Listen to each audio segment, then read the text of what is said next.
Yewwi ak Wallu Askan Wi xeex yu mag yanu ne la ñu fas yéene taxawee assemblée nationale observateur xëy di leen dànkaafu ca naan du yomb nag du combat bu ñuy gagné laata sëgg gi bokk na ca yooyee xeex ñu yëgle wàññite dund gi xoolaat yorinu ngëneeli suuf si ci wàllu kon ressources naturelles yi Sénégal ci mel ni zircon bi phosphate bi wàllu wote it fexe ba ku bëgg a doon mbër doon ko ci lu dul am xaaj ji ak seen def népp crime lii di ngóor jigéen tas HCCT observateur jàpp ne lii lépp baax na waaye du làmb joo xamante ni dañ la cay jox ndam la ci plate ci gàttal du yomb dañuy des ak lambi politique ji ak mbër mi di Macky Sall direct news ne du saf muuma jamono yi pat la def fanweeri fan ci weeru sulet 2022 léegi ginnaaw wote yëfi woon ci wàllu législative wote yu su weesoo taux d'abstention bu yëg bi di askan wu ca bari wu sempi seeni loxo dara ci lañ ci doon tiit amu ca ci wàllu fitna wala leneen dal googee yéenekaay bi gis ne jaroon na ay kàddu yu président jëm ci askan wi ngir rafetlu askan woowee ak ñorom ci wàllu wote ak tolluwaay patron bu Benno Bokk Yaakaar yéenekaay bi dafa laaj ne mbaadu résultat yi ci boppam ñoo ko daaj ñoo ko noppiloo Karim Wade moom direct news ne jokkoo nag député yi wàllu ku ne ca ñoom wax nag yow téléphone rafetlu sab liggéey rafetlu liggéeyu Mamadou Lamine Thiam naka noonu El Hadji Daouda Niang la mu sàkku ci député yi wàllu yu ñu ne mooy ñu gën a yokk taxawaay gi ak mbooloo parti bi yaatal ndax mu ne mu ngi ñëw ci lu yàggatul président Macky Sall nag nekkoon ba fii le maître du jeu ni ñu koy waxee ki yoroon coggalu guy gi ci arène politique bi Sud Quotidien jàpp nag ne du saf jamono yi koo xamante ni yëf ya rëcc naka Sud dafa laaj ne ndax la ko desee ca wet ga bari na ci wàllu marge de manœuvre ngir muy wéy di doxal bu keroogee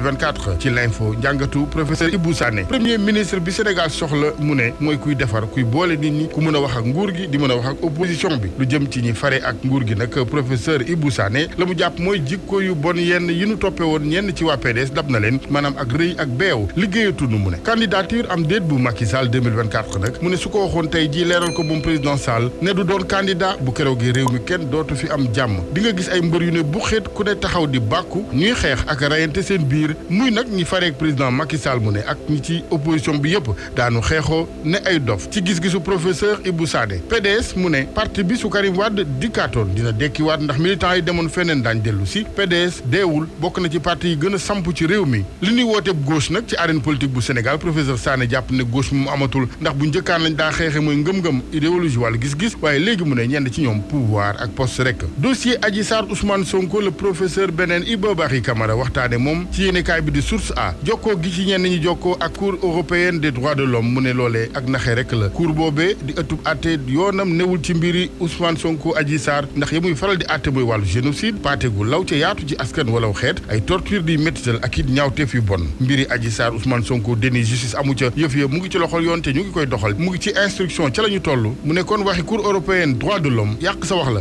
dañuy des ak yoon ak waa section recherche yi ndar kàpp bandab ay wuy yu daa karaté ka addu kalpe diggante Ndakaaru Thiès Diourbel Louga libération ne këñ ci jëkk a jàpp ak i gaayam nag ca Sicap Mbao la di Fili Sané bokkoon ci ñoom ino teg ca ku naan Cheikhouna Fall ak i gaayam ci Médina ci cong ak sàcc yi daa def nag bokk na ca Touba ci kambis di ku daa weccee xaalis jële fa ñaar fukk ak ñaari millions diwaanu Thiès ci misaal fukki millions yu na sàccee ci dépôt de fer leneen lu sonal askan wi accident yi ci tali bi tribune xayma ko ci bis bu ne daanaka benn bakkan bu rot ndax ci fukki fan ak juróom-ñaar xayma nañu fukk ak juróom-benn di bakkan yu rot li waral nag accident yi jolliwaat ci gis-gisu yéenekaay bi du leen lu may oyof gi daani oyof waaye reewande yenn chauffeur si Les Échos xëy këru liggéeykaay gi di Expresso ne amu fa ku du fa dàqee ci kër googee ndax dafa loof ci wàllu koom kër gi waaye seeni jëf tëkkuwaatey menace moo ko jural ñenn ñi ci gis-gisu yéenekaay bi wàllu mbay yaakaar gu rëy la ci ministre bi ñu dénk fànn woowe amee professeur Moussa Baldé mu ngi ci Le Soleil yéenekaay bu ànd la mu ci wax moom mooy ren la ñuy xaar ci wàllu mbay mi tukkee ci pepp mépp ci réew mi ñeenti millions yi tonnes la di xibaar buy neex sekkee nag njaween yi ñu jeexale lamb ji ak sunu lamb mi nu xamal ne combat Gris Bordeaux Ama Baldé taxaw na yéenekaay bi ñëwaat ci kujje gu yàgg gi nag boobaak léegi diggante waa Fass ak waa Pikine